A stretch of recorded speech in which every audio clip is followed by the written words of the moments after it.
the hedgeless horseman here. It's June the 30th, 2025.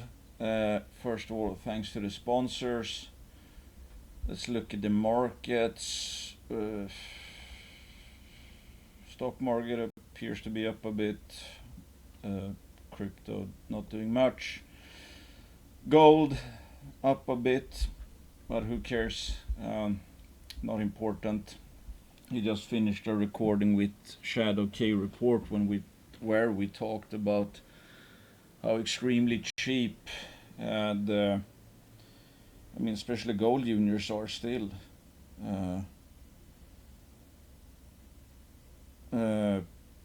One second, I'm just gonna answer a message. How cheap they are still. So I do think that some kind of revaluation is happening, like 2016. Let's see here to show what I mean. So here we have the gold price. So here you can basically see, and I've shown this before, I'm pretty sure.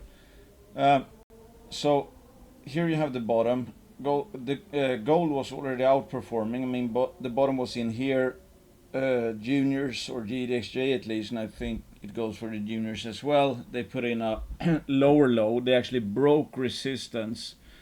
Even though gold was going like that, someone was able to basically break resistance in the juniors, and I even to this day I remember when this happened, and I was like, I was already buying since, when was it? Was it August or something? I started to go in for real, and down here I think my portfolio was minus 54% in like 4 months or something. So the extreme negative compounding rate. But I didn't care much, because the way I saw it was that cheap was just getting cheaper.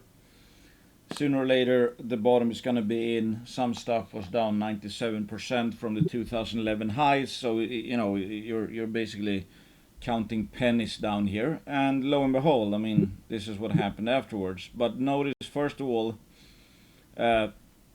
miners going down, and I hear a lot of people say, well, it kind of depends actually. Sometimes you hear people say gold leads the miners, and then sometimes you hear miners lead gold. I've heard both, and that's why I don't really personally give a shit about either, because you hear both. So it's obvious that sometimes, I guess, gold leads and sometimes the miners lead. And what we're seeing right now, for example, is in my opinion, miners starting to outperform. But anyway, get back to the point. So gold went up here. Pretty nice move, as we can see. When gold was at this price, whatever that was, maybe 1200, 1250, GDXJ was here. Then X months later, when you had up, higher highs, but at the same time lower lows, whatever. When gold was at the same price level, so this is June. So 4 months later, gold was at the same price that it was here. So one would think, well, okay, miners should be worth pretty much exactly the same as they are here, because gold price is the same and inflation can't have changed that much, right? Well, GDXJ is up here, and it was down here when gold was at the same price. So how rational is this sector really? So obviously here, when gold started to do whatever, I don't know what you call this, expanding triangle or something, miners just ripped. Here gold was at whatever price this is, GX down here, gold lower, GDXJ up here. then when it came up to the same level as here, GDX was even higher. So it just basically outperformed, kept on outperforming. How do you explain that if the market is so rational and all-knowing and all that? Well, you can't really. Anyway, I think that's kind of what feels like is somewhat happening now. Maybe not in the GDXJ because it hasn't done that bad, but hey, actually even GDXJ a bit. So here gold was at, what did it hit, 2,500 or 400, whatever. We can see the gold is lower now at least. But GDXJ is here, and back here it was, well, okay, not up that much, but still, outperformance. Gold down, GDXJ up a bit. So that's outperformance right there.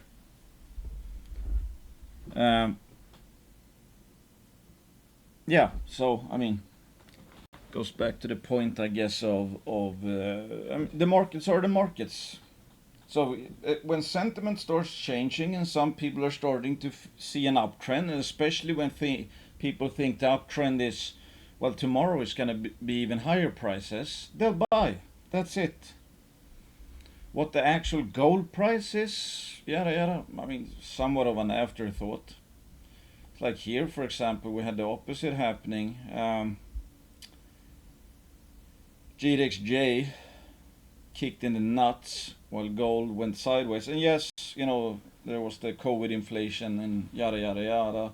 It was like, I mean, this looks like a pretty robotic downtrend, right? Is that so rational that you just have a straight line? That's how margin contraction works?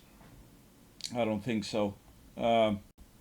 So basically this market has, I mean, the market doesn't really know when it's too cheap, and algos certainly don't know when it's too cheap, yada yada yada. So you can either play the game of guessing like everyone else is doing, and the guessing gets exaggerated by algos and traders and all that in between, and then you can end up with like, hey, I think gold is gonna, whatever. I mean, if you bought, if somebody said, well, here gold is gonna be, or let's take whatever, take this one. Let's say you buy GDXJ and it's like somebody tells you gold is gonna be even higher in a year or months or whatever. It's like, yeah, GDXJ is lower, or it's like, oh, gold is gonna, if you buy here and somebody says gold is gonna be much higher 2 years from now, gold minus GDXJ would be down. So even if you had literally a crystal ball what gold was gonna do, you might be wrong if you just bet on GDXJ, especially if you had that time frame. If the only crystal ball you knew was that gold was gonna be higher here than whatever here, and you're like, oh, I'm gonna get leverage, I'm gonna buy miners, you would have lost money even if you had a crystal ball what the underlying asset that they're mining would do, which is kind of remarkable in a sense. But then all of a sudden, bam, it went up, but in the meantime you see all these friggin', I mean, it's volatile like hell. Does this make a lot of sense? I don't think so. Did the long-term business value of GDXJ, does it zigzag like that? I don't think so. But that's the markets for you. Nothing really makes sense on the short-term basis. That's why I don't try to even play that game. I have no idea where gold is gonna go. I mean, you log on to X, aka Twitter, any given time. If gold or metals are down, miners are down that day, you're gonna see people say, yeah, miners can go lower from here, or gold can go lower from here. If it's a green day, you're gonna read upside targets. That's just how it is. That's how basically everyone operates. That's what attracts the most crowd. Look at all the, let's say, trading accounts on Twitter, chartists, for example. They tend to have a lot of followers. Why? Because they're trying to predict price movement in the short term. That's what everybody's That's what everybody cares about. I don't. I think that's a very crowded place, and basically everybody kind of gets it wrong. I did a retweet quite recently when I showed that I don't know I don't remember exactly what Silver was doing, but I think let's look at Silver actually. It was around.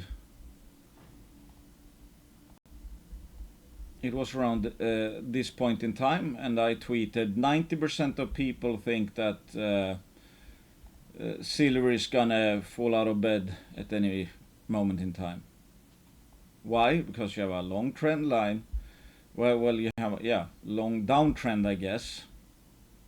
And people are just, I mean, people's expectations gets worse and worse and worse the longer. Even though it's not down that much from here, I can tell you, everybody, this was agonizing. Even though silver was at the same price 4 years later, it for sure did not feel like you hadn't lost anything in silver, so to speak. Sure, a bunch of people aren't miners and they did worse than silver over this time, I would assume. But it felt like, and to most people, 90% of people, it felt like they were gonna get more disappointments. And that goes with the longer you've been disappointed, the higher the likelihood you think it is to be disappointed again. And then that actually was when it broke out, and now it's obviously at whatever it is, 13-year highs, for example. That's just how it is. Everybody felt, or most people felt, like silver was gonna go down. So let's say you were wrong about that. Well, you might have missed out. And then, like I discussed with Chad, I mean, silver juniors overall have, I think, started to outperform. Or I think they're, let's look at SILJ maybe. I don't know if that's such a good representation though, but I guess not really. But it's like silver's up here, silver junior, SILJ is down here, so it's not even at the whatever 4-year highs, even though silver is at a 13-year high. But I guess one can take that as an example of just how hard it is to predict anything. Here you have silver go like that, here you have SILJ go like that.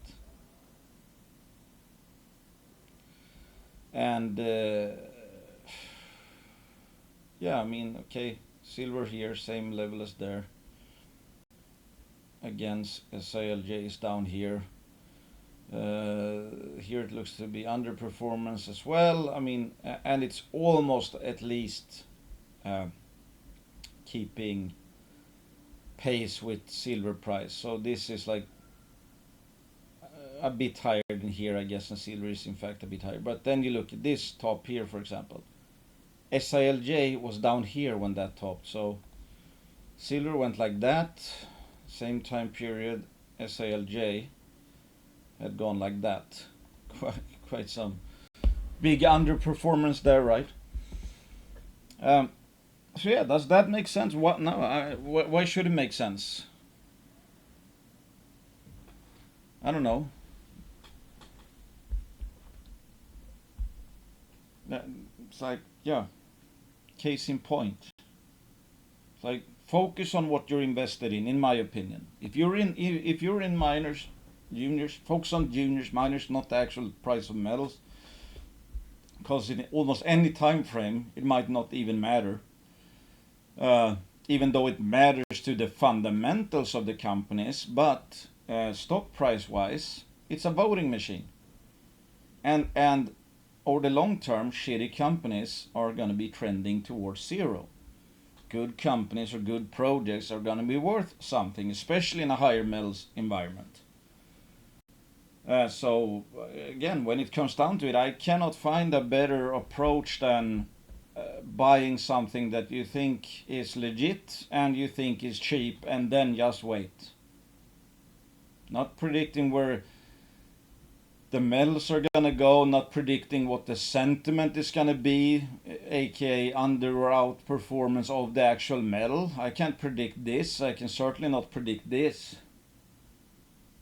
So if I can't predict it because it's so hard, it's like, yeah, Schrodinger's cat within Schrodinger's cat. You're trying to guess something, and then you're gonna be guessing what somebody thinks of something you're guessing on when it happens. At least I guess if you're a trader, I mean, stick with trading the miners in their own patterns instead of whatever. I looked at silver, that's why I'm gonna buy SILJ because that's for sure is gonna go up because I think silver is gonna go up. Well, here even if you bought here and had a crystal ball that silver is gonna be a bit higher, well, you didn't really make any money. Yeah, I know it's almost pure chaos, but anyway. Just a reminder that, as always, 1 in 20 active investors underperform an index. 10% of hedge funds outperform, so 90% basically underperform or go bankrupt or whatever it is. And the best investors are dead. Everybody that tries to guess short-term price movements, I mean, they're not really going anywhere. I think that just means a lot of work to lose money. So let's dig into some companies that I didn't have time to go through last video. One is a new Quest Capital company. That's the same group that is behind Inflection Resources, Finex Metals, Headwater Gold, Red Canyon, Conduit Nickel. I think is private still. Undercover Gold private. Finex has just listed. There's no, I think, secret that I really like these guys. I trust these guys. All these companies have very high insider ownership. They have top caliber people, and obviously that's also why they're able to generate very good targets and get the likes of Newmont, and Centerra is also in Headwater. Inflection has Anglo Gold as an investor and earning partner. They just got some projects from Newmont, and again, it's like I think Newmont just doesn't, it wasn't an expensive deal for Inflection. And by the way, Newmont is also then I don't know if it's closed yet, but when it closes, Newmont will also become a shareholder of Inflection. So then they have Anglo Gold and Newmont involved.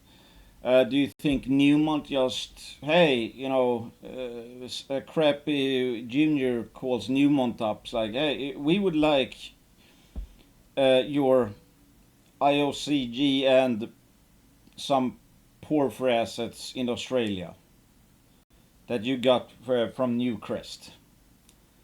It's like, oh yeah, absolutely, we'll give it to some randoms basically who can obviously use the fact that the projects are from Newmont just as a pump or whatever, not actually do any work, so there's little risk that Newmont will at any point in time make anything from their shareholdings or get their NSR to be worth something. No, obviously not. So that's obviously a huge vote of confidence, if nothing else, that Newmont has very high has a lot of respect for the Inflection team. And just look, I mean, their technical team is one of the most impressive in the junior space. So obviously it feels like, and it suggests that Newmont think they are probably the group, perhaps, to make something out of those targets. And who knows, maybe they like the whatever else Inflection is doing, and they have no problem being a shareholder, because if they have success in New South Wales via Anglo Gold's earning, that's obviously going to affect the value of Inflection Resources. Anyway, so Red Canyon is one that's very much a sleeper story, I would say. I don't really see almost anybody talking about it. And there hasn't been that much news lately, so it is easy to, like always, you kind of think that, well, I haven't seen much news, they're not drilling right now, so there's whatever, no rush, nobody's excited about story, so why should I be excited about the story? You look at the share price, well, that's not gone, it's not in an uptrend, so again suggesting that the market is not excited about it, so why should I be excited about it? Of course, we're here to be stock pickers.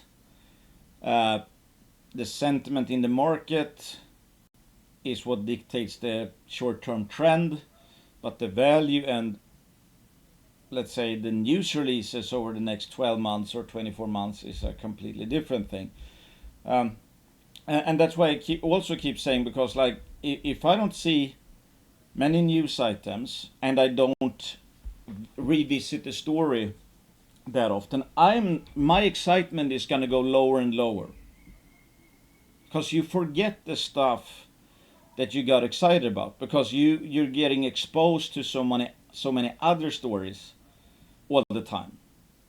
I mean, a lot of stories I don't own, I get exposed to on just scrolling X Twitter.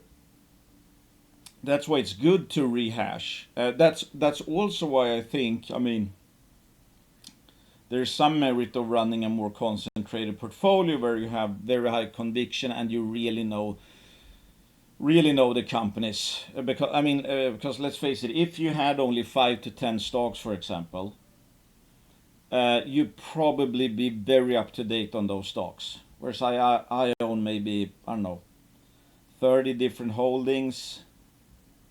And if you include some that I might just have warrants at this point in time, maybe 40.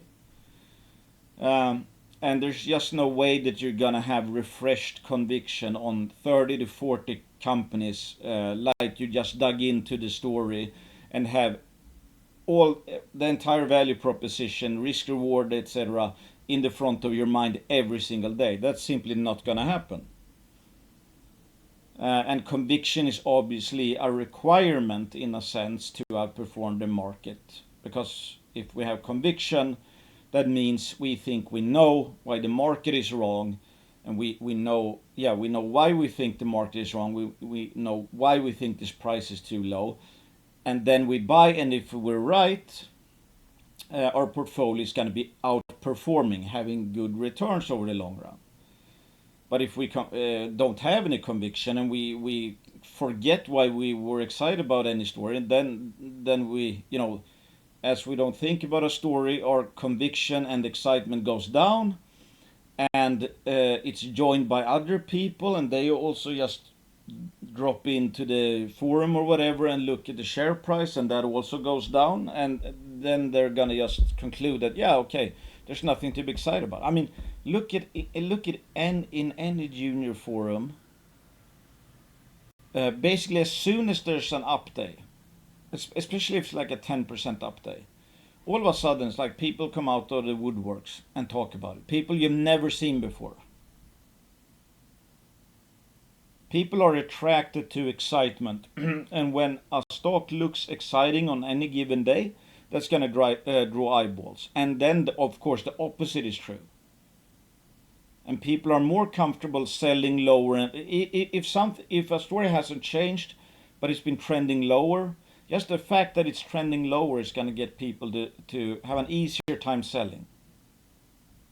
Because they're going to get less and less excited and more bored with a story if they don't refresh their conviction, and will again have an easier time selling low, just by the fact that it is in a downtrend.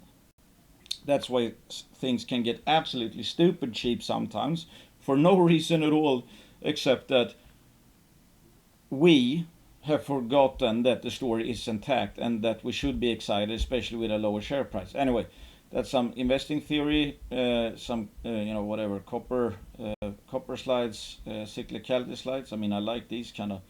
I think that TSXV. This is, one could say, this is the benchmark. Minus 50%. Now it's still probably from the top minus 25, even though it's bounced. I don't know how much it has bounced, but let's say it's 100% here. This is, if you can beat this index, you're outperforming this sector. Kinda. The bar is not high, but you can see how much misery it is. But you also see obviously that there's some really good rallies now and then. I mean, I don't think this actually exactly tracks the, let's say, juniors. I think, I mean, from 2008 bottom to 2011, I mean, I think the average junior that was around probably rallied much more than 252%. But anyway, so, and I've shown this chart before and also showed, there was, I remember I saved somebody taking a screenshot from like a trading psychology book or something where they showed the different stages of, euphoria, bull trap, depression, disbelief, yada yada, and that kind of looked like this here. That this was euphoria, this was absolute depression, this was, I don't remember what this was, but you see this kind of, I mean, this is an absolute brutal bottom information. So kind of to, case in point, it doesn't look like much has happened. There's not much excitement. And that's why I think, for example, that 2024, the juniors were much, much, much, much cheaper than they were in 2015. So if there's a much higher price to value gap, because back here, the gold price was like 1100, 1200. Here it was, I don't know, 2400, 500, and they were pricing in maybe $1,600 gold. So that gotta mean that sentiment is even more depressed. People are willing to give away even more upside, which makes sense because, again, just the fact that it hasn't trended higher, it gets less and less exciting. And this is, in my opinion, 2024 was orders of magnitude a better buying opportunity than 2015, simply because everything was much cheaper, which makes sense because as long as it's not really going up that much, people are more and more willing to sell at cheaper and cheaper prices just for the fact that there's less excitement. 62% of shares held by 10 largest shareholders. Crescat, Plethora Private Equity, Private or Pathfinder. Tight share structure, 9.8 million warrants, 4.5 million options. I think the market cap is around 7.5, 7.7, 1.7 in cash. So around 6 million Canadian enterprise value. So 6 million Canadian is supposed to, if we, take it at face value, is supposed to reflect the combined value of Red Canyon's portfolio. I think this, I think a lot of reasons make Red Canyon too cheap. But I think it's one of those cases where they have, this is a multi-asset junior, multi-project junior. And I think that if you spun out at least 3 of their, let's say, flagship projects, I think any one of them would have the current market cap, if not more, and wouldn't even be expensive. So it's a high risk, high reward bet because this is pre-discovery, early stage pre-discovery. But I also think, like Inflection, it's packing one hell of a risk reward punch for a high risk, high reward story. Unlike Inflection, they have not signed any deals yet with a major company, for example. So you will take, to test the targets, that requires money and thus dilution. Of course, at such a low market cap, if you kind of continuously did like $2 million financing, can drill some holes, drill test it, and the market cap's around 10 million. You could, not perpetually, but market cap is so low that even with 100% dilution from here, if they find something, that could obviously go up a lot because these guys, like the other companies they have, they're only looking for big world-class type targets. So the price is, in their mind, they're looking for something that a major would actually want to buy, own, and then we're talking $1 billion price. Yeah, so people, Craig Hart people probably knows about Chevron Snowline Gold, involved with, one of the best success stories here. Real expert. Then they have, other people you probably recognize as well from the New Quest team, for example. Here you have Alistair of Inflection and Headwater Gold, Greenfields Exploration, VP Greenfields Exploration for Kinross Gold, and he's one of the more important figures in the group. And of course, why are they so good at picking early stage projects and getting majors involved, like Headwater and Inflection? His resume: former VP Greenfields Exploration for Kinross Gold Corp.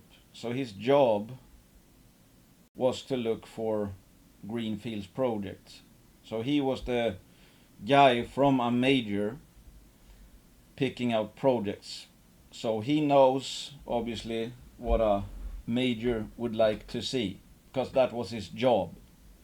So he's literally catering to himself in his former employment. And that's what I like, because I think copper exploration, porphyry exploration, well, a lot of exploration is quite difficult, and it's hard to know all the potential pitfalls. What would be a red flag? How does it look on the ground? Is there whatever infrastructure, red flags, yada yada yada. That's why I try to stick with really good people, especially if it's exploration that I'm not, by far not an expert in. Again, I have an easier time understanding gold exploration, because gold projects are much simpler than porphyry exploration. So that's why I really stick with cheap stories, because I know the price is very large, but I know also that it's not that easy to find a porphyry. Anyway, a North American focus. So they have, like Headwater and those other juniors, quite an extensive portfolio. 1, 2, 3, 4. These are the Insana projects, so they're kind of counted as one, I guess. But more than one target, obviously. So like 7 projects. North American focus, that's one thing these guys do well. They look for so they basically reverse engineer.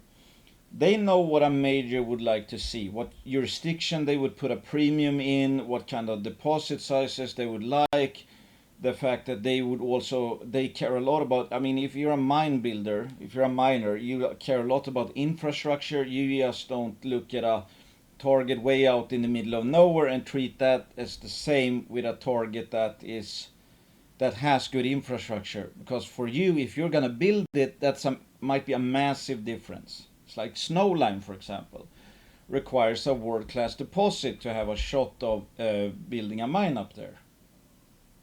It's like somebody said that a 3 million ounce gold deposit in the middle of nowhere, Yukon, Alaska, whatever, that might be considered a soil anomaly. Whereas 1 million ounces in the heart of Nevada might be a slam dunk mine. It's that big of a difference thanks to primarily infrastructure. What does good infrastructure mean? Lower threshold for success. So lower threshold for monetization. You need less to have somebody want to own it. And also anything you find, any success you get more for. Why? Because there's a lower hurdle, probably lower operating costs, yada yada yada. So a deposit with good infrastructure is expected to have higher margins than the same project with worse infrastructure. So success is worth more in itself, and it's easier to have success. Because again, if you find 1 million ounces in Yukon, one could say, hey, it's a technical success to find 1 million ounces in Yukon somewhere. But it's never going to be worth anything, because it's like going to be maybe 30 years before somebody even thinks about developing that. And gold prices, whatever it might be. Whereas if you find that in Nevada or something, or next to a road or whatever it might be, maybe that could be developed. So you have a mine with 1 million ounces in one place and no short of having a mine if those million ounces are somewhere else.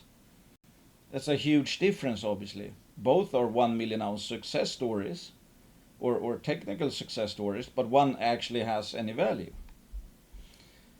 So their flagship project, I mean, it's hard to pick what is actually the flagship project, but Kendall, that's the one Quinton also recently talked about. This is the one where they basically already confirmed a porphyry discovery because they drilled a few holes and they are seeing wide intervals of alteration. Here's a 600-meter hole. There's anomalous copper through the entire hole. And here you have an interval of 0.16 even. Not economic, but you can have quite low grades in BC, open pit. There's some mines with, I think, like, what is it, maybe 0.3% CU equivalent. But who knows? I mean, this is cut off here. If they drilled 1 kilometer, it might have been 1 kilometer of anomalous values. And it's a huge footprint. I don't think they don't have the schematic of the actual system here, but this is believed, if I remember correctly, to have been eroded down enough that the mushroom cap of the system is gone. So basically you're down to closer to the whatever, they don't have that slide here. I think they have it down lower in the deck. But think of it like you have a mushroom and the argillic, I guess, alteration on top would have a huge footprint. So if you have a huge argillic alteration, might not mean that much because these systems tend to blow out in terms of alteration at the top of the system. But this is believed to have been thankfully eroded down to more the root, more the core of the system, and the footprint is still huge. So it's my understanding that the footprint is so large that they believe that it can't be one porphyry, one root, but probably at least a few to several potential porphyries in the same area. That makes it look like whatever, that creates a combined huge footprint. So they've only drilled like, I think, 5 holes. 1, 2, 3, 4, 5. Yeah, 5 holes. And they, with the limited drilling, they've had results like this. So there's something going on here. And they have a huge footprint. And this, yeah, so this is, theoretically, this footprint is what you would need for 1 billion tons of rock. So you could fit a few of these, not a rectangle, but whatever you call this shape, within this place here. And if you find, I think they described in the news release, multi-phase, yada yada. So there's appears to be a shit ton of fluids that is in this area, and they've only drilled 5 holes. So who knows? I mean, I think the upside here is very, very large, and that's also a lot thanks to what appears to be the scale of the system, or I guess you can call it one system, but maybe multiple porphyry systems within that. Plus, you have the infrastructure picture. This is terrace. These are roads. This is rail. This is a river. This is the Highway 16. Down here there's a regional airport. So you can believe that the threshold for success here is much lower than if it were, let's say, a target where the valley deposit of Snowline Gold is. I mean, if you find a very large copper, moly, gold, whatever the combination might be, porphyry here, that probably has a very good shot of being developed. And it's not often you can say that in BC that, oh, this porphyry target actually has really good infrastructure and is near a town/city. But that's the thing, they work from the end and then filter back towards what they need to see. And I wouldn't be surprised if most retail don't give a shit about this. That they hear, oh, good infrastructure. It's like, great. I mean, I want to see a discovery because they're looking for that quote barn burner hole and the stock price go up and all that. But if we're talking about a shot at tangible value, sustained tangible value, real value, monetizable value, infrastructure is a big deal because that's what the majors put a lot of emphasis on. Because if they need to build 50 kilometers of road and power lines and whatever, that comes out of their pocket. So if they have let's say a 1 billion discovery here versus 1 billion discovery 50 kilometers from the nearest road, it might be, in the eyes of a major miner, that might be like night and day. That this is much lower capital risk, much lower technical risk, lower operating costs, etc., etc. That brings a huge amount of value. Of course, infrastructure is only worth something if they find something, but looking again at the higher risk, high reward calculation, if the threshold for success is lower, that means risk is lower. If the value of any success is higher thanks to also infrastructure, that means the reward side is higher. So you don't need blue sky for this to work. But if blue sky would appear, you'll get more for blue sky here than if this was, in many other places. That obviously affects the high risk, high reward function for this particular target a lot. And that's something we, as let's say risk takers or bettors, should be aware of. So that's one. So this is this has giant potential. That's one. They should be back to drilling in the not too distant future here as well. So I'm very much looking forward to this. I mean, this is one of those stories where I don't know exactly where they're gonna be drilling, but let's say they drill 5 more holes and all of a sudden, boom, they're into a multi-phase or multi-body porphyry system, and they snagged some potassic core or high-grade core. All of a sudden, this might be one of the hotter stocks around, and starting off at around 7 million, 6 million enterprise value. Yeah, I mean, I'm not betting the farm on Red Canyon, but it's one of those cases where if I put, let's say, I don't know exactly how much I have, but let's say 1% of the portfolio, if they end up missing on all their targets, let's say downside is, well, it's going to take a while for them to kill all their targets, but let's say downside over the next 3 years is minus 60% of a 1% position. So that's the downside risk is 0.6% to my portfolio. Whereas the upside, the upside potential from any of the targets in their portfolio might be 10 to 30x. So even a 1% position in case of success from any one of their targets, if I was strong enough or cool enough or whatever you would like to call it, to ride it, until a buyout or whatever it might be, that 1% position could obviously, well, theoretically, basically give me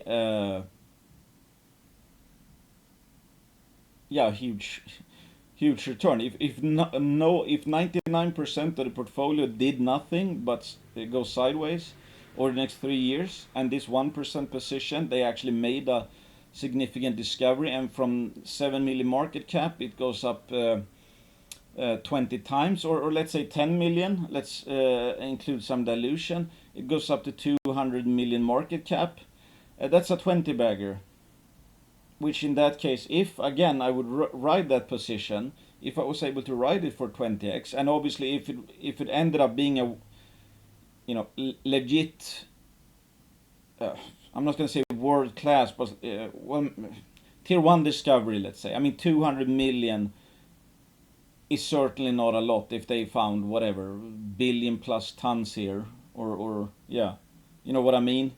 It's just that it's hard to think about anything higher than that, really, because we're not used to seeing it that often. But at the end of the day, is there anything that's saying that this cannot be $1 billion prize? No, I don't think so. Is that a guarantee? Absolutely not. And you're absolutely not paying for that expectation. But okay, let's say 20x, high risk 20x potential on Candle, for example, or any one of the other targets, let's say. That 1% position could give me a year's worth of returns, basically 20% in well, okay, I said actually over 3 years.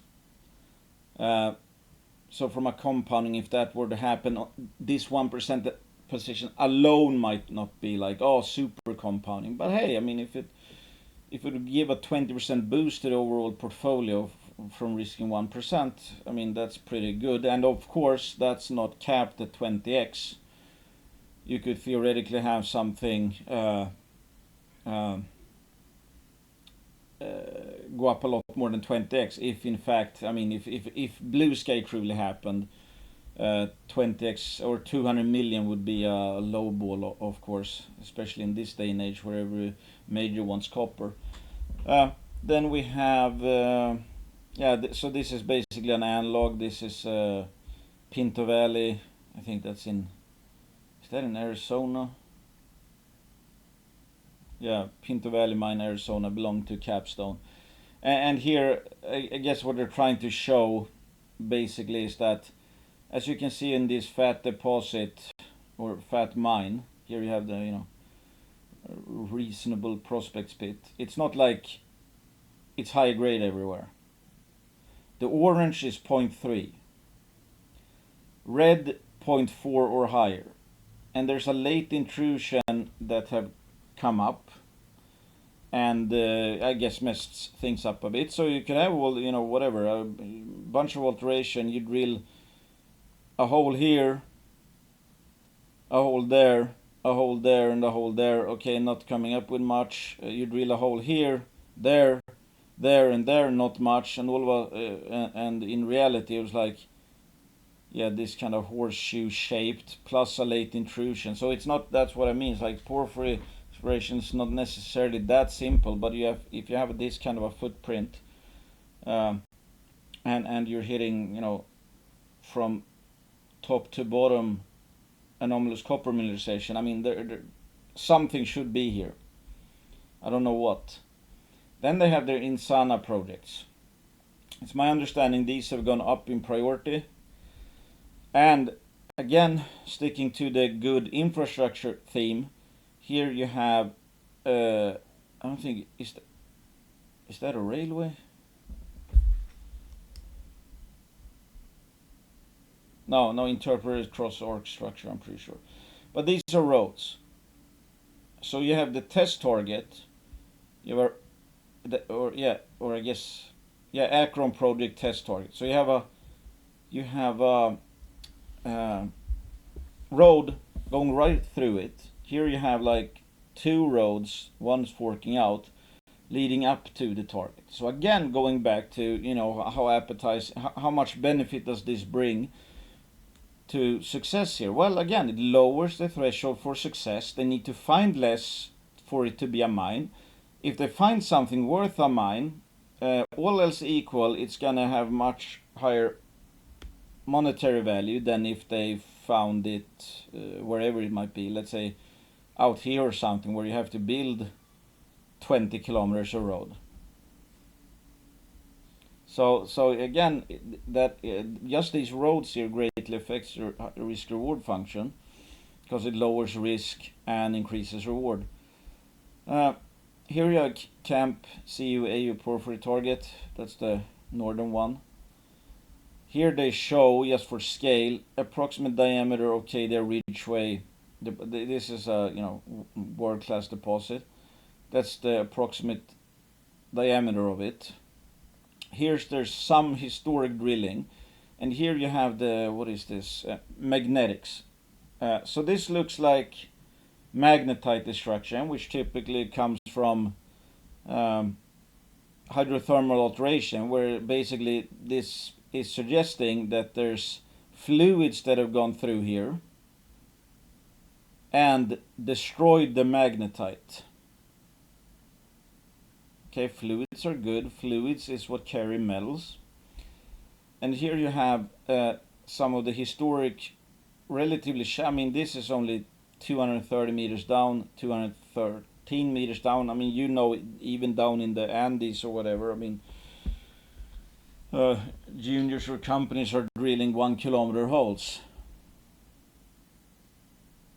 So here, this is very interesting. It's like 124 meters grading 0.18% copper. And you can see end of hole here. They didn't extend the hole. And they don't seem to have, drilled too close around.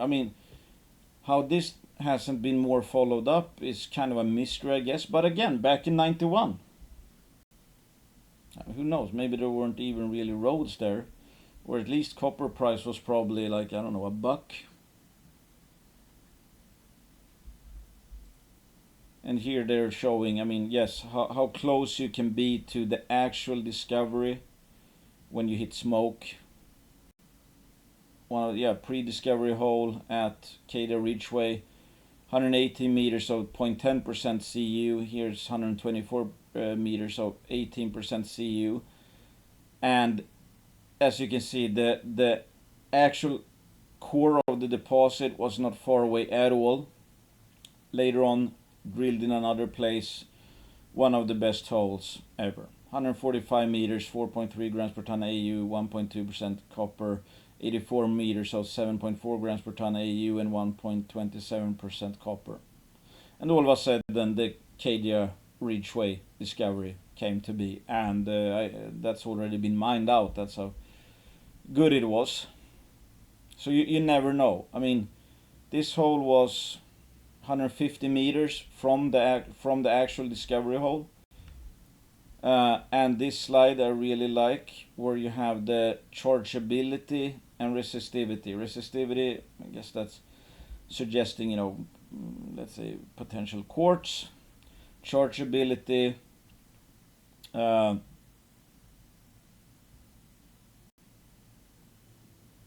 wonder why this. I'm not a geophysicist, and now I've forgotten why you might want chargeability to be low. But I guess something is happening here. Maybe there's, this suggests there's resistivity. It's like a quartz, a lot of fluids, yada yada. Maybe the fluids destroyed whatever would be charged here, for example. So they have like outlined 2 targets. Here there's something happening. You can see that chargeability and resistivity, something is unusual here. And the same goes basically here. Something is unusual here, both in terms of chargeability and resistivity. I guess they're a bit flipped in terms of chargeability here. And then you have this hole here, which I think is in 1902. Yes. So, what obviously makes this interesting is that it ended in almost economic mineralization. Okay? And that's leading into this number 1 anomaly. And that was only a 152 meter hole. So what happens if they would drill 600 meters? Basically cut across this, or maybe drilled it like this. We don't know. Will they test it? Yeah. Obviously, I think this is priority number one. And why wouldn't it? In the case of Cadia, this was 150 meters from the actual discovery. So, would you want them to drill that themselves? Yeah, I would think so. At this market cap, do they need to? I mean, if you have a relatively slam dunk target, given how big the price is for finding something like this, yeah, I mean, I wouldn't mind testing that yourself. Here they have the TESS copper gold moly target, the southern claim block. Series of complex oxidized porphyritic intrusions associated with significant hydrothermal alteration and copper gold moly mineralization. Historical shallow drilling identify mineralized system. A TESS excellent infrastructure with road access that cuts through the area. So I think this is literally the road that cuts through both targets, basically. You couldn't ask for better access in that case, obviously. Especially that it's like, you don't want necessarily a city to be here, obviously, but it's remote enough that nobody is really, I guess, living there, but it still has a road to it. And yeah, so this is what, 2 kilometers? So maybe from here to here, that's what, 4 or 5 kilometers long. Here you have a geochemistry target, AU in soils, CU in soils, MO in soils, so they're overlapping, which is a good sign, right? You have the 3 metals of interest with their anomalies basically overlapping, some historical drilling.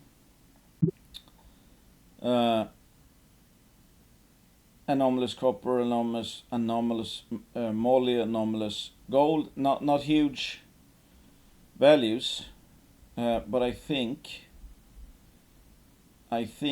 they believe that obviously this hasn't necessarily been tested.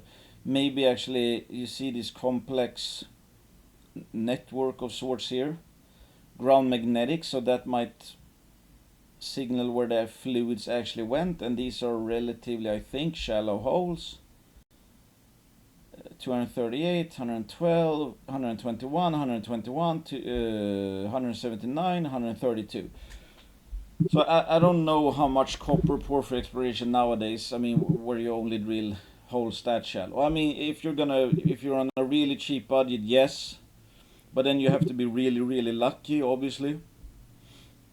And especially if they should have been, I mean, if this, for example, this low here is the main dish, I don't think it's gonna cut it if you drill whatever, a few hundred meters from it and drill 238 meter holes.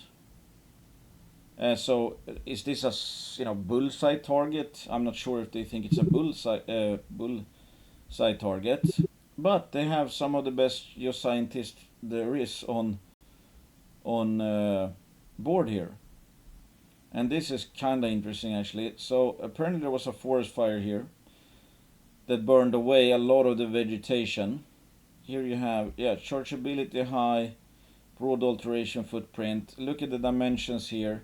So all this red stuff you see here, that is reddish ground, that's basically alteration footprint. And I believe, as we can see here, for example, this is what I'm talking about. So this is the argillic mushroom thing.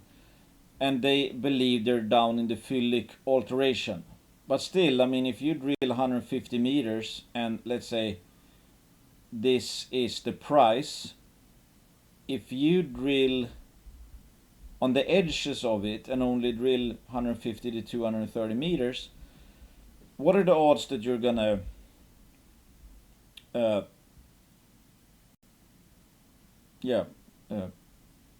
hit the potassic, the actual pay zone?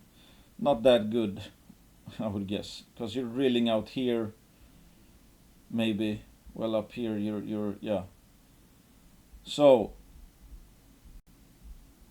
this is pretty huge alteration, and again, thankfully, they believe that it's not the top parts of the system which would make a big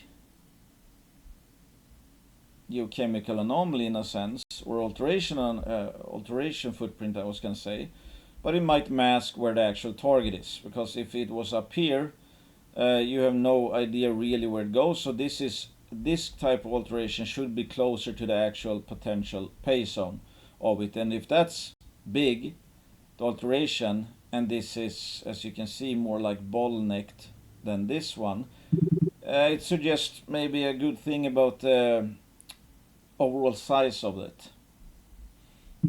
Then we have the giant Scraper Springs project. Scraper Springs alteration footprint. And here you have it compared to some of the largest porphyries in the world, world-class mines. I mean, it's basically on par with Escondida, which is legendary. El Teniente, also legendary. Kuluhasi, pretty much also legendary. Pebble. Not every one of these, as we can see, have a big footprint. I don't know if that's because this part of the alteration has been eroded or whatever, or they don't have the data, but here you can see the sizes of them. It's like Escondida is just even the ore body footprint is just absolutely massive. It's pretty much as large as alteration footprint. Then you have like Butte, which is maybe 1/3 of it, and still smaller alteration. El Teniente, absolute giant, footprint this big, but the ore body footprint is only, I don't know, 1/8, maybe 1/6, 1/7 of it. So it's not necessarily that all of this is going to be mineralized like a Escondida type target. But when you have a footprint that big, obviously it suggests that something big happened here. And if something big happened here, there might be a very large world-class ore body at depth somewhere. Testing for large tier 1 scale copper gold porphyry in Nevada. Huge alteration footprint indicating large hydrothermal system centered on Bingham Canyon age Eocene intrusions. Yes, Bingham Canyon, is it up here? Yeah, Bingham is here. Is this even footprint here? Anyway, so this Bingham is also a legendary deposit. Can fit quite a few Binghams in this alteration footprint. Model base of lithocap with preserved porphyry copper centered depth. So again, going back, if you have a huge alteration, and if it was this top of the system alteration, it's gonna blow out and create a very large alteration system. But if they're down to here surface at Scraper Springs, so maybe a lot of it has been eroded. Here you have feeder structures. I don't remember exactly. There's some stuff going on here that they're finding, and I don't remember exactly the importance of it, but it's, I wouldn't say maybe unique, but apparently these are really, really good signs. They are very excited about the fact that they're seeing hydrothermal bread shower printed by feeder structures. And you can see, I mean, look at the distance here. So here's feeder structure, 2 kilometers away feeder structure, 1 kilometer away feeder structure, 1 kilometer away feeder structure, 1 kilometer away feeder structure. So if you're seeing outcropping feeder structures over this kind of area, and they believe it's eroded down enough so the huge alteration is actually more into the root of it, so this is more the size of the root than size of the mushroom cap. Yeah, again, it's like I have no idea what they're gonna find here and when they're gonna find it. All I know is, and don't need a rocket scientist for that, that this sure is looking like an absolute giant of a target. The bigger the target, in a sense, I guess it's, not the easiest to explore, because it might, huge and complex or whatever. It's like, where are they coalescing, or is the, whatever the potential, is it a one giant system, one giant potential potassic core that has a bunch of feeder structures? Maybe, but where is it? Is it down here? Is it down here? I mean, I guess that's the hard part. So it might be, you might be needing some major muscle to take this on. Especially, I mean, if you're a 7 million market cap company and you have a target this big, that's probably something for the majors. Because otherwise, I don't know how deep they would need to test. But let's say they want to do 800-meter holes. If you're a small junior, I don't know what a hole like that would cost. But the dilution might be quite substantial. Even if, and nobody knows, even if they would hit it on the 10th hole, for example, they would tap into an absolute monster of a deposit. Does the market have the appetite to fund up to the 10th hole? I don't know.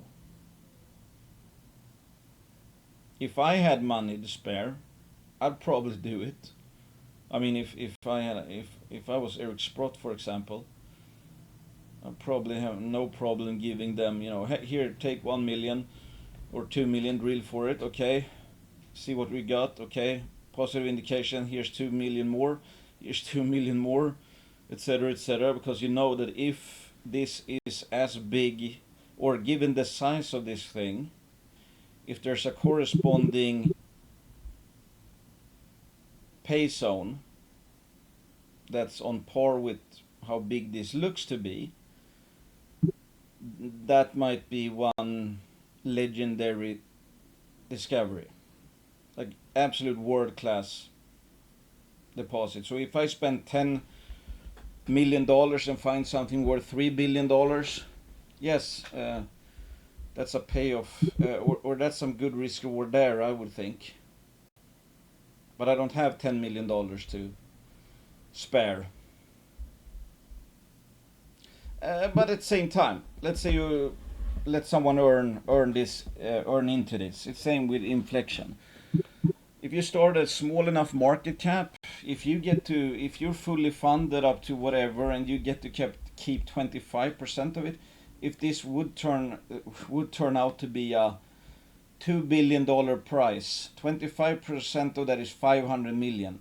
And if you're free carried for that, imagine going from 10 million market cap to 500 million without dilution. That's a 50 bagger. And yeah, I mean, based on everything we just know of this target, I don't know what the odds are, but I would say that it looks pretty obvious that this has multi-billion-dollar potential, but it's some road to get there, of course. Yeah, and who knows? Maybe, I mean, this, I guess, I'm not gonna say a slam dunk bullseye type target. I mean, you can see the scale. This thing is so large that yeah, I mean, this is like 500 meters across. So I guess you have to drill deep, and you could still, I guess, miss it. And I mean, if they drill the hole themselves, whatever, just tested it straight down one hole, like maybe, who knows, maybe there would be enough information there to get a much better deal with a major, or maybe not. I don't know. Given the insider ownership, etc., I think they're gonna make the most of it. Funny thing, I was gonna talk about a bunch of companies. Now I'll talk so much about Red Canyon. But to sum up, Red Canyon at 7.7 million market cap with 1.7 million cash, so 6 million enterprise value. This is one of the most attractive high-risk, high-reward stories that I know of, because their targets are somewhat de-risked in a sense. I mean, they're not blind in the sense that they both know Kendall already hitting anomalous mineralization over 600 meters, huge target. Camp, somewhat de-risked. I mean, almost an easy follow-up target right here. Just follow this most anomalous hole down into the geophysics.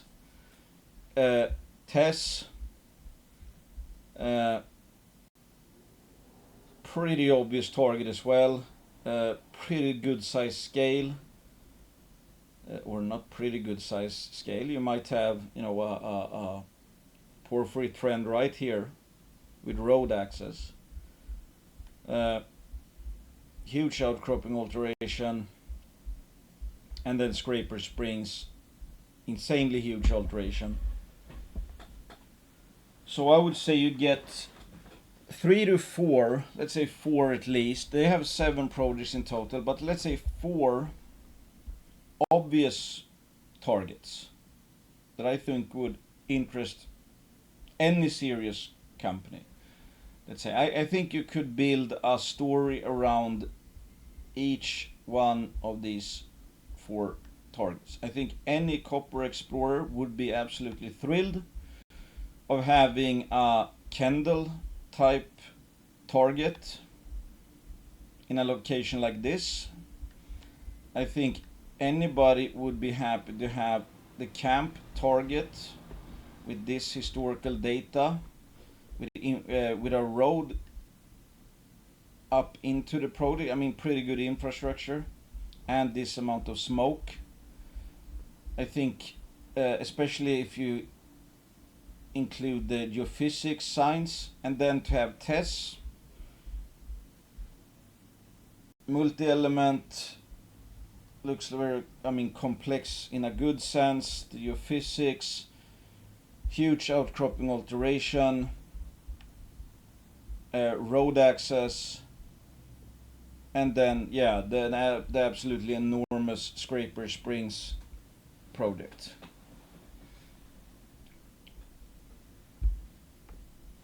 Again, I think you could build a 7 million market cap story around all 4 of these. I think probably all 4 are major miner worthy.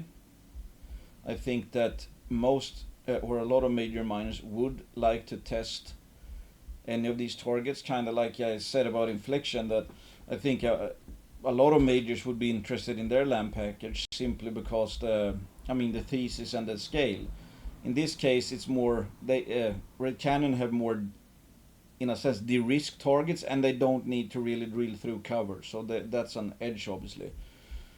So in terms of bang for the buck, I don't see any way, especially before you killed any of these projects. If you look at the sum of their parts, is any of these targets, if you just take the current enterprise value divided by 4, for example,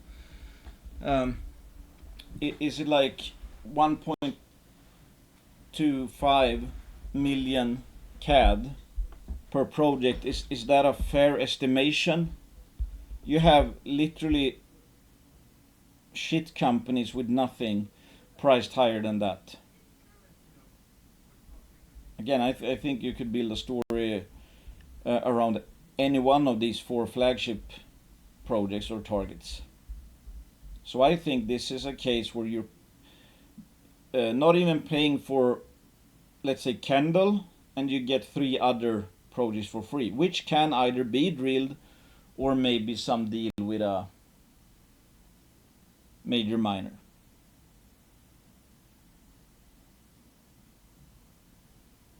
That's what I think.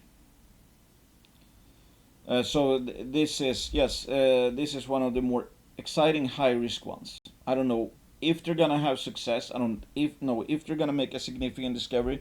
I don't know when they're gonna make a significant discovery. They might do it at Kendall in the next round of drilling. They might not. They might do it in the 3rd round of drilling, 4th round of drilling, never. And the same goes for any of the other targets. But in case they actually do hit, sooner or later, let's say within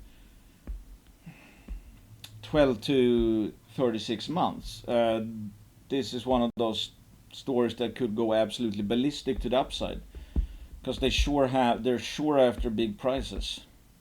Okay, let's quickly go through a few more. Goliath Resources, largest ever drill program, expanded to 60,000 meters plus relogging old core. In a sense, Goliath is the gift that keeps on giving.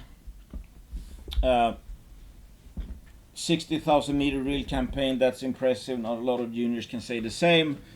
9 got them rigs, so there's gonna be assays flying. I think, largest drill program to date. Obviously some will be infill and they're going to be working on the bonanza, etc, etc. So okay, let's do it.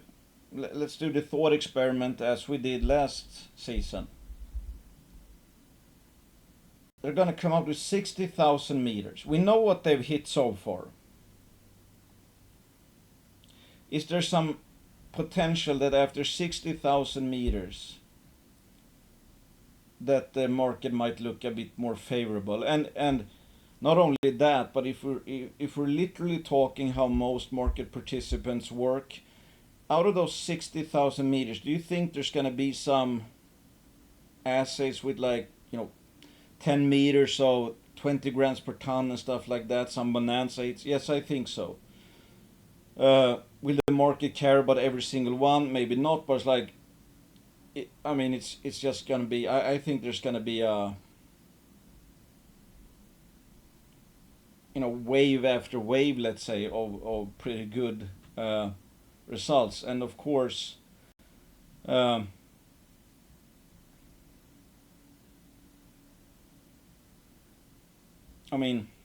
They might flush out the intrusion story better. They might find other structures. They seem to find every single drill campaign or every season they found new structures or new zones.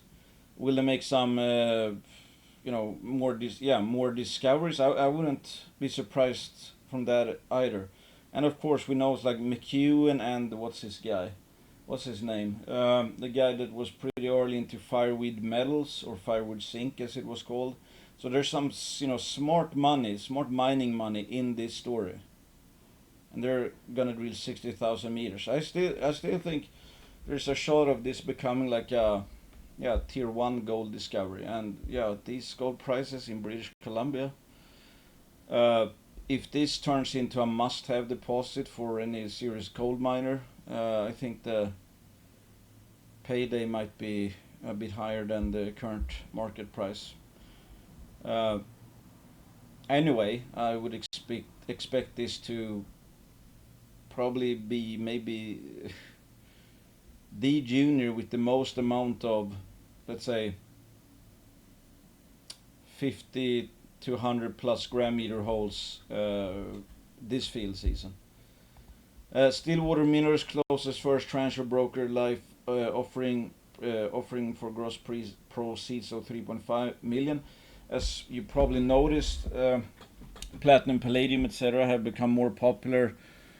Critical mineral aspect is going up in importance in the US overall. Glencore has put in money again, and of course Glencore is a $50 billion entity. They have the ex-VP exploration from Ivanhoe Mines. This is believed to be another, Bushwell complex deal. So I mean, absolute huge price. I mean, their targets are, well, their land package and the price of it. I mean, it's, I don't know how many kilometers this thing stretches. So it's an absolute monster system. That's pretty obvious. They've been kind of tight, relatively tight on money, and I can understand the guys behind. It's like we're sitting on a potential monster of a polymetallic deposit, almost one of a kind type deals. And we were recently at, what was it, 25 million market cap. Do we feel good about diluting, world-class scale system at that market price? No. Yeah, so I mean, obviously huge beta as well. I hope they have some, drilling success and all that. But in a sense, it's a price that's so large that you wouldn't. It's a system that's so large that it's not the most junior-friendly one. But at the end of the day, it's like the U.S. has one operating nickel mine, the Eagle River mine. And this system has, I think it's 7 elements on the critical minerals list for the US. So do I think there's going to be a mine here someday? Yeah, that I absolutely think. And I wouldn't be surprised if they get some money thrown at them from whatever, Pentagon and stuff. Sonoro, I thought I would at least comment on Sonoro. You probably saw the news not too long ago. I think it was last week when there was more talk about Scheinbaum came out with some,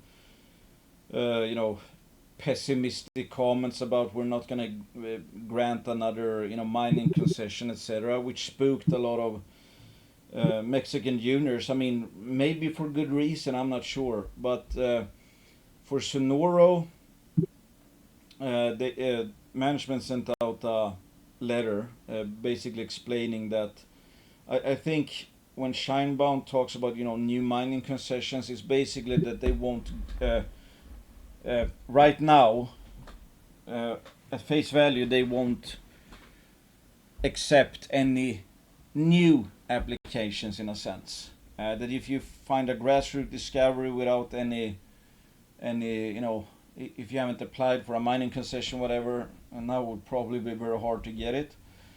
But Sonoro are well advanced in the process, so it's not a new one. So when it actually sold off, let's see here, Sonoro. Yeah, it's getting kicked in the teeth a bit. I mean, it was recently at 18 million.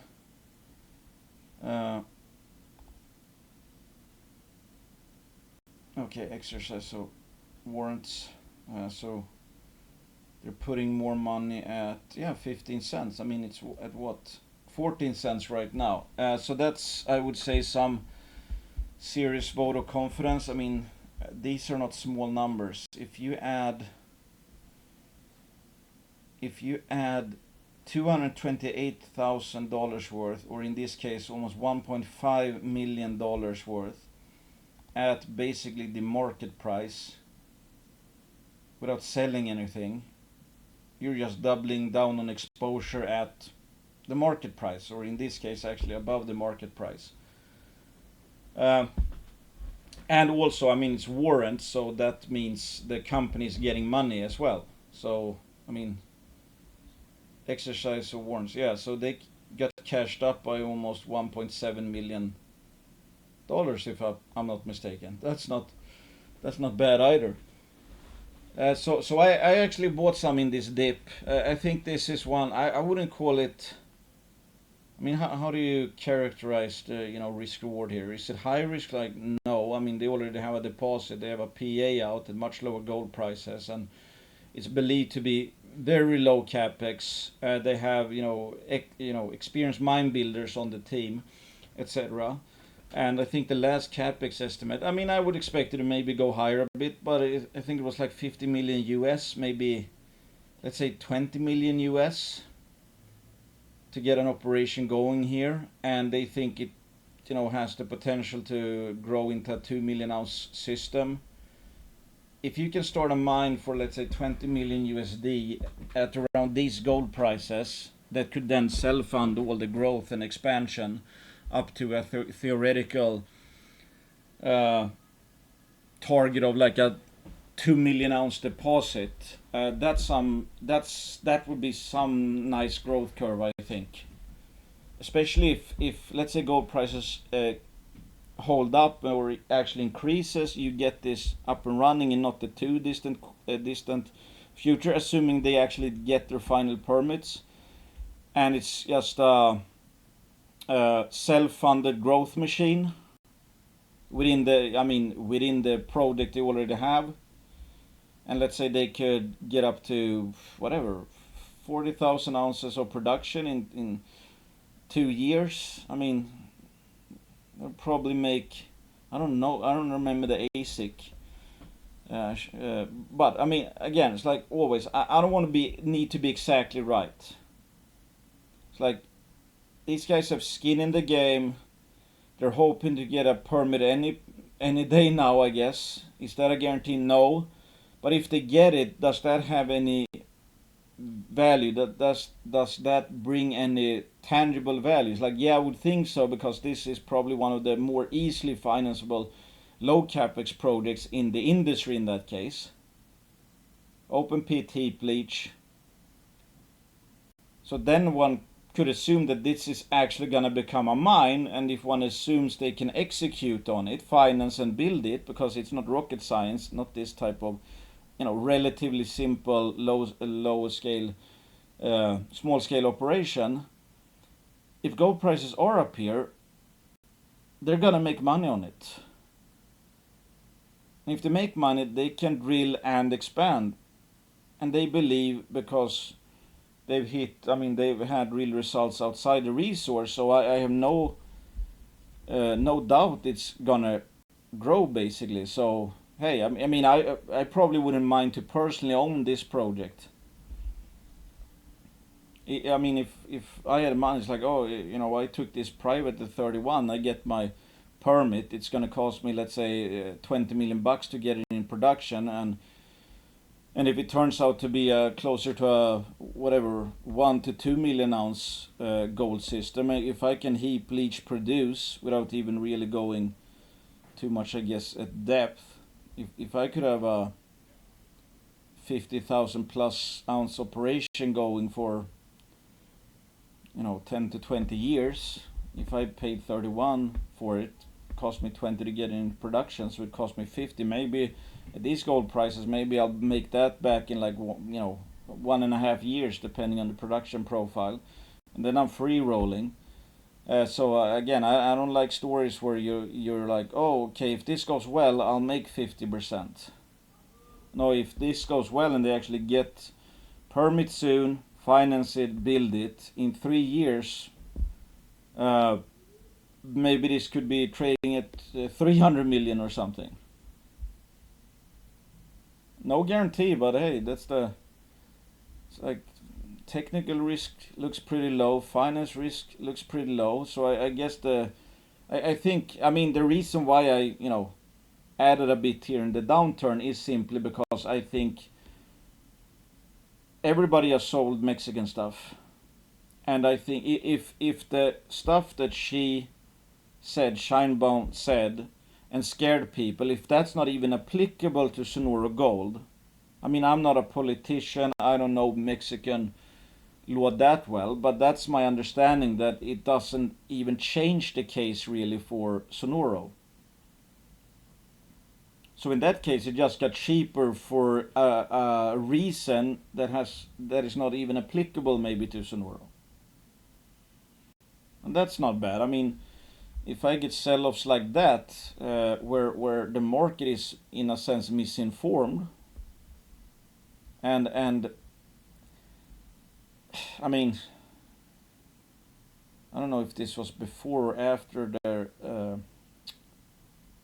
comments, but like if you're doubling down this heavy because this is some serious at market price additions.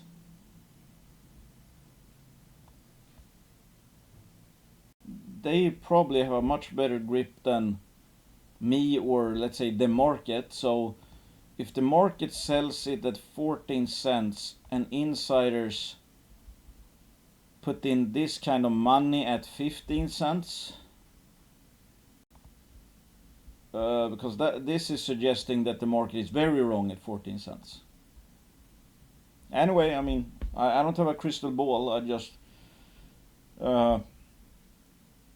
I think this is one of the very interesting stories. And like I've said before, I mean, I think the absolute best risk reward is to play the Lassonde curve right now, where ounces in the ground are not at all reflecting ounces, the margins on ounces coming out of the ground at these gold prices. And if they would never get gold out of the ground, then it doesn't really matter. But in this case, if they indeed get their permits relatively soon, I mean, they could be in production, I think, maybe within 12 months. So then gold has got to go down a lot before this operation would look economic on paper, and it looks like one would be overpaying for it today, for example. Anyway, I don't know. I think it's a very interesting case.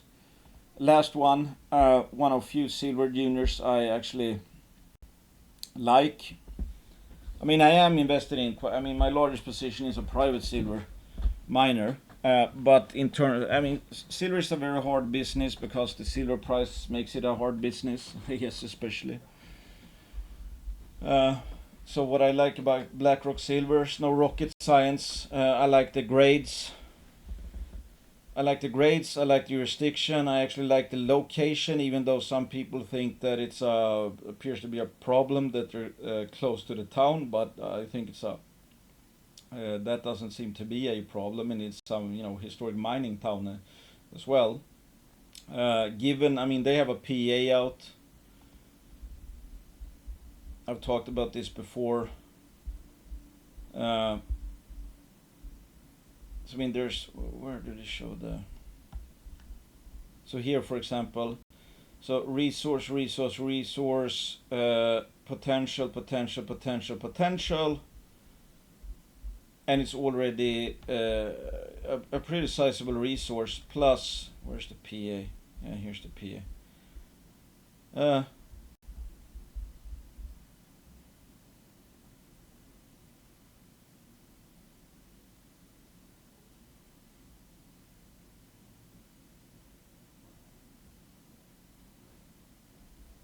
Okay, per payable loss AG equivalent, so $12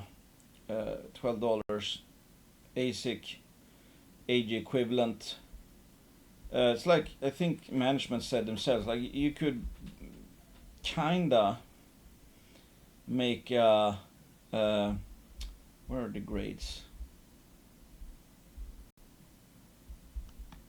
Where are the damn grades?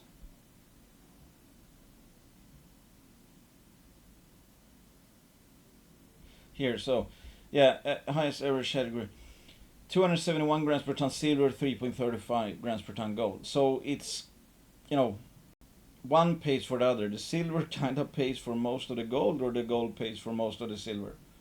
There obviously makes them internally hedged as well, in the sense that you would need both to basically go down a lot for the AG equivalent ASIC not to appear economic at this day and age. And here you have the after-tax MPV of 500 million at $27 silver, 2.3k gold, base case, after-tax IRR of 54%, 2.3 year payback, and that's at these prices. What the payback is at spot, I don't know. That can't be very much, at least. So that's what I kind of like about Blackrock Silver, because I don't like necessarily optionality plays where it's like, okay, yes, this deposit makes money at the peak of the cycle, and nobody's really going to be interested in building it because it's going to be, a huge low grade deposit, and you have very high capex, only make a shit ton of money at the peak of the cycle, then you're going to be losing money, and it becomes a liability during low prices, for example. I mean, this is sure, this is a PA, but let's say 200 million initial capex at spot gold and silver prices. Let's say 1.5 years payback, or even 1 year payback. Grades sure are high. ASIC margins believed to be high, and are they exactly going to come in line with the PA? I don't think you really need that. I mean, there's quite some margin with a $12 ASIC, and the silver price right now is what, 36 or something like that. That leaves quite a lot of room to the downside, and plus it's AG equivalent, so silver and gold. So even if silver drops only, for example, if gold doesn't drop that much, ASIC is not gonna, the margins are not gonna contract just based on the silver price, obviously, and vice versa. And of course that also diversifies you to the upside. So if silver spikes, it's not that they're producing pure silver. Still, I mean, I think I don't mind it. Yes, some might want like, it's going to be pure silver, so it's more speculative, even more beta to the upside, and of course to the downside. Personally, I don't mind it at all. I'd rather make sure it's I'd rather have the story work out well than betting everything on blue sky and the highest torque, let's say. And on that note, Uncle Eric is back buying again. Not bad to have this guy in the open market. And so he's doubling down. He already owns 43 million shares. I'm glad to see it. We know, I mean, he's not the most pickiest investor out there, of course, but he's not dumb either. I mean, there's a reason he's a billionaire, and to see him kind of double down like that, and especially, I mean, the bad part, I guess, is that it's harder, of course, to. He's not making it easy, maybe, to have serious corrections in the short term because he's buying with these kinds of volumes. But to have a guy like that supporting the stock, for example, I mean, that's not bad, and he's probably gonna cut checks in placements as well. So just having a guy with these kind of, with this access to capital, that's of course good from a dilution standpoint and promotional standpoint, which also lowers dilution. So that's not bad at all. Lastly, I guess, First Nordic, very sturdy volume today, 2.3 million shares traded. That hasn't happened in quite some time. I think this is an absolute joke. I still have absolutely no idea. I understand why somebody bought 2.31 million shares, or not someone, but combined. I understand the buying. I don't understand how anybody can sell this at, 40 cents. To me, it's just mind-numbing. I mean, you could basically look at, you can look at the recent, where is it? Not that one. I think I posted, there was a new,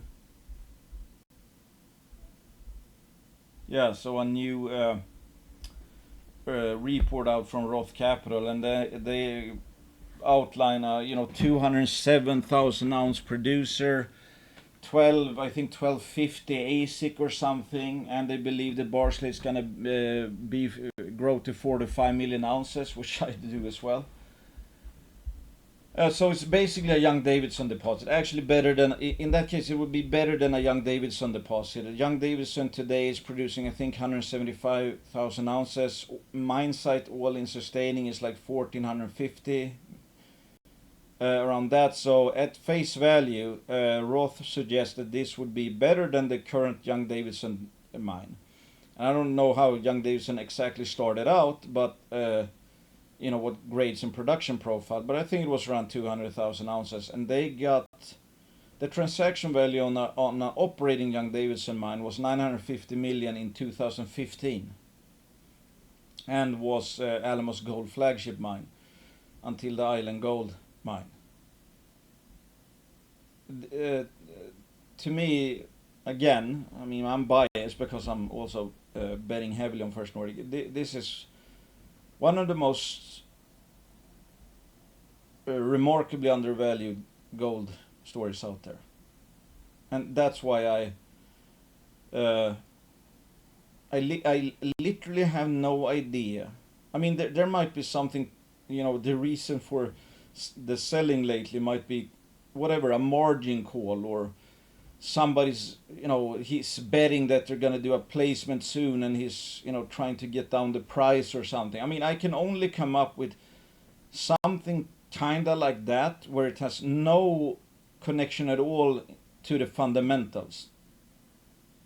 Because otherwise, I have no idea how anybody should be in this market or sector and expect to survive if they think this is market cap that's worth selling for everything that First Nordic has.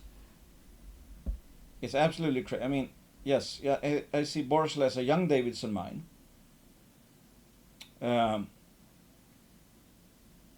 Would be absolutely printing cash today.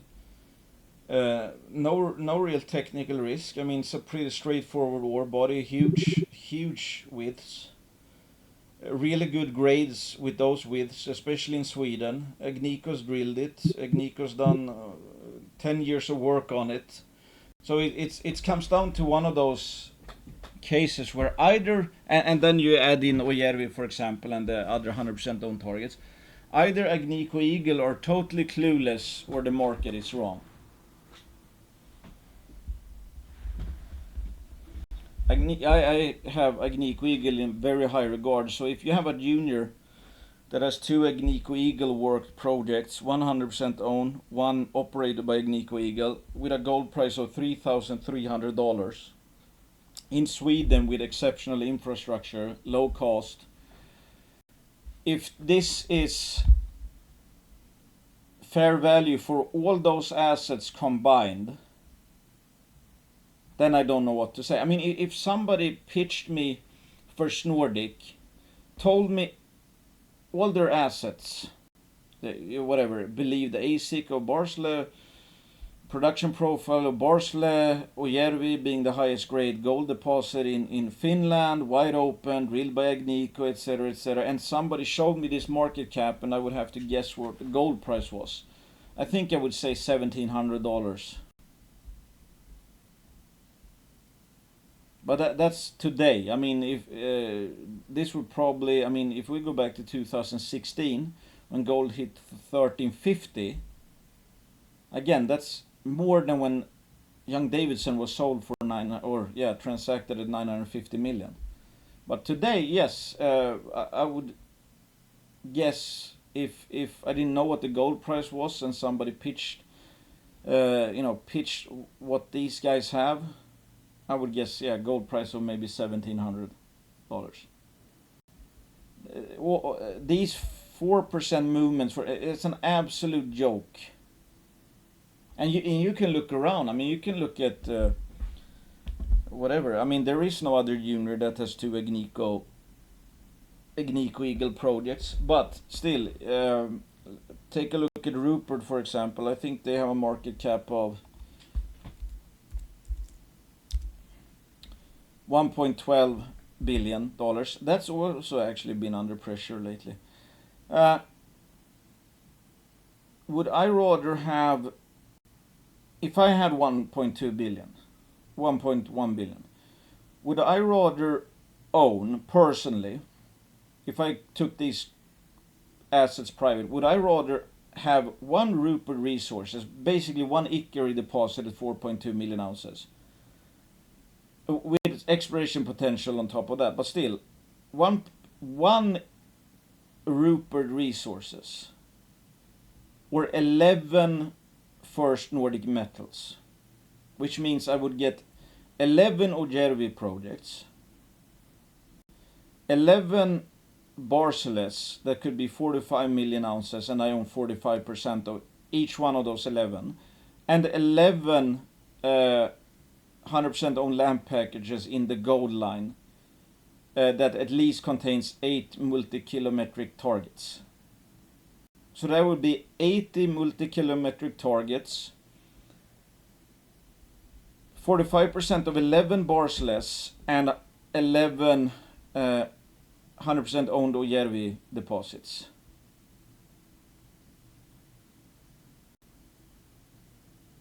In my book, it wouldn't even be close.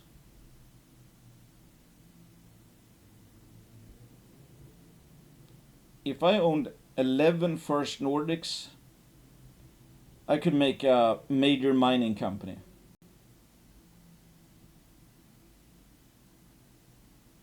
Because I would have, 11 gold deposits that should be mines, plus 11 Ojervis that could very much become mines, and 80 targets that could all have the potential to at least be satellite deposits, if not standalone Barceles. When I do that thought experiment, it makes me disgusted to see a market that is this brain dead.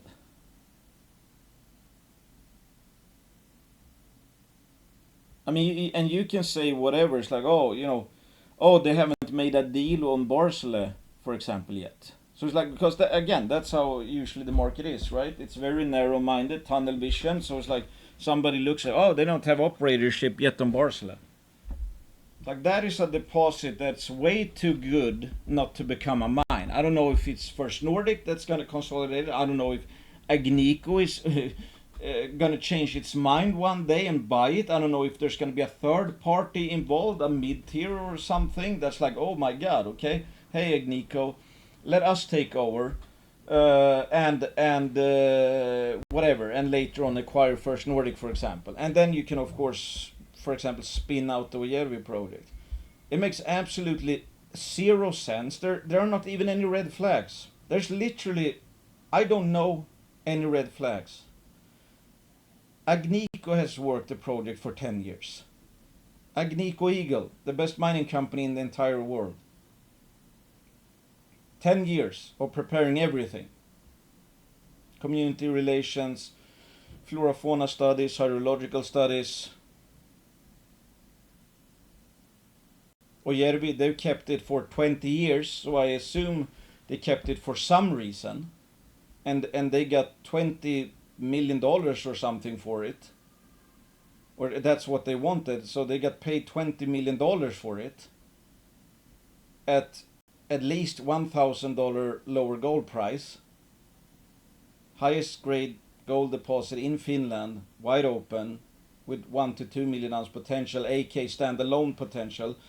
There's as I talked about, I think last video or 2 videos ago, there's a Finnish gold producer that's at, what's that at? They produce 14,000 ounces, and their mine is grading like 2.3 grams per ton.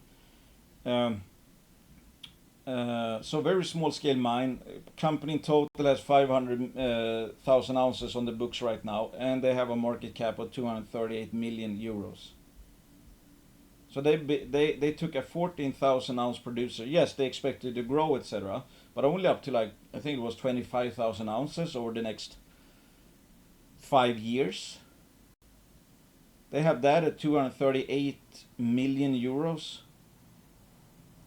What would one deposit in Finland with higher grades and 1 to 2 million ounces, what could that be worth in that case?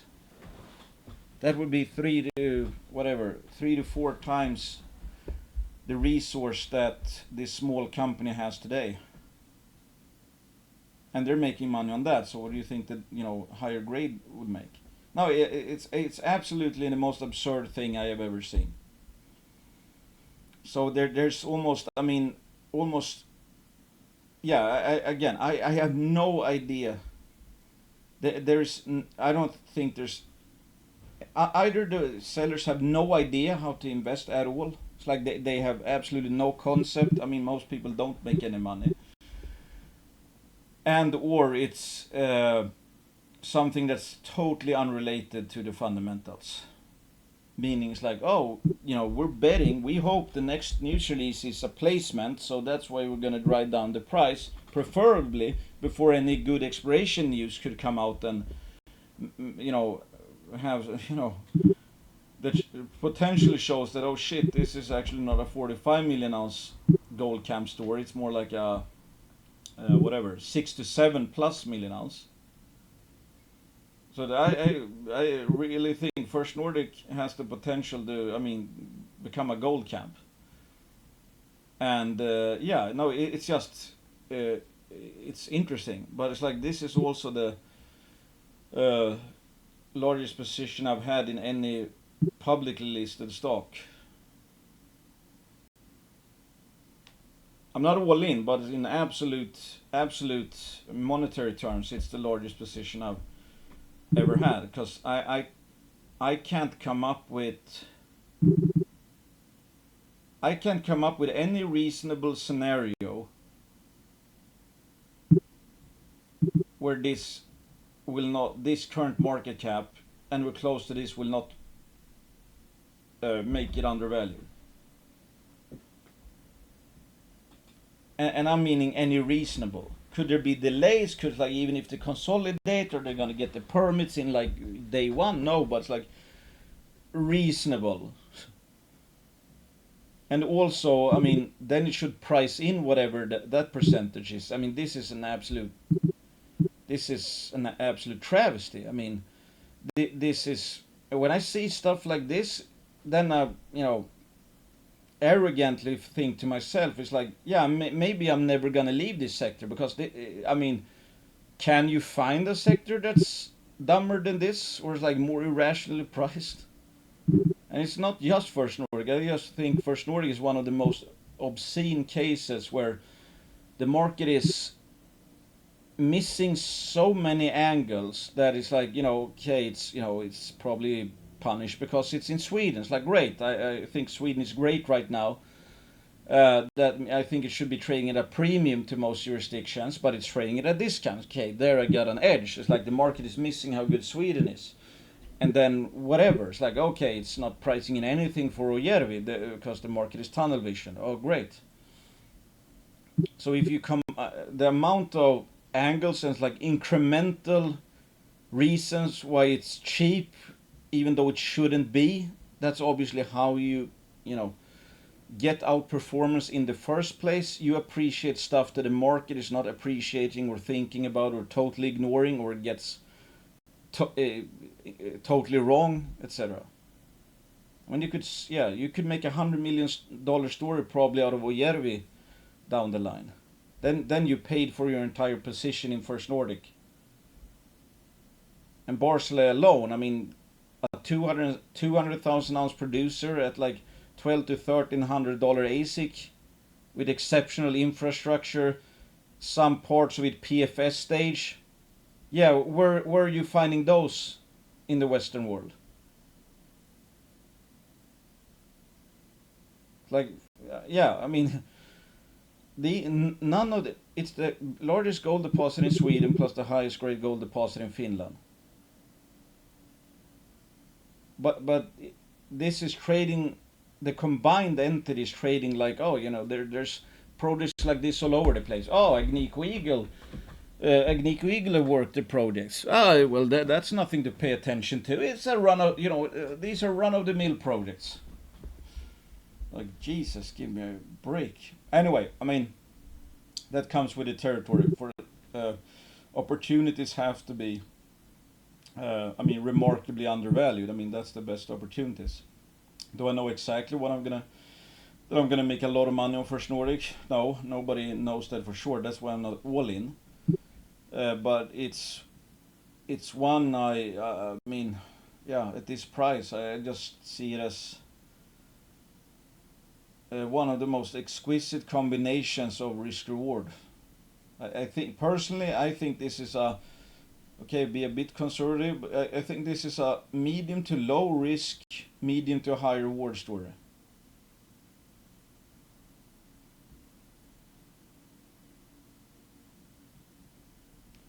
Yeah. Anyway, thanks for listening. Consider me biased. I probably own shares of all companies I mentioned. Some might be banner sponsors. Regardless, consider me biased because I own them. I of course, well, typically wouldn't mind if they go higher, unless I'm buying more.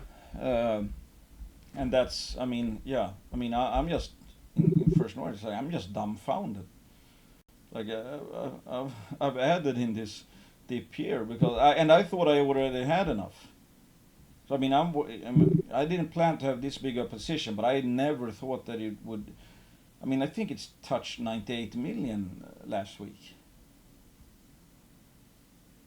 I mean it was cheaper and has been cheaper over the last 1-2 weeks than Orion. That is I'm not saying Orion is overvalued, but if Orion, that I mean, I think a lot of people see their margin of safety in a sense is their 30% stake in the ground that clips the Ikari deposit. First Nordic has 45% of an actual Agnico deposit. So how, relatively speaking, I would, and I'm not shitting on Orion. I own some shares of Orion. But if somebody gave me 110, or if I had 110 million dollars, like, hey, do you want Orion's assets, and you take that private? Those are your assets. You own them now, or First Nordic's? I would take First Nordic every day. I get 45% of one mine, and at least one project that very likely could become a mine. I'm talking about Ojärvi. Whereas, like, hey, face value in Orion, you don't get a mine. You get 30% of the edge of a mine. But they have like super. I mean, I really like the people involved. David Lowton is backing that story big time, and is high insider ownership. He's buying in the open market and all that. So again, I'm absolutely not saying Orion is a sell. I think they have a great land package. They have drill discovery holes. They have the Helmi, that could be the extension kind of Ikari and all that. I'm just saying, relatively speaking, if we just look at the asset base, I don't think it's even close. But that's just me. Anyway, thanks for listening to my biased thoughts. Don't invest money you cannot afford to lose. This is not buying or selling recommendation. Don't invest money you cannot afford to lose. I'm biased. Do your own due diligence. I can't guarantee the accuracy of the information in this video. I assume I might buy or sell shares at any point in time. This is a high risk business. You can lose everything you put in, etc. Thank you.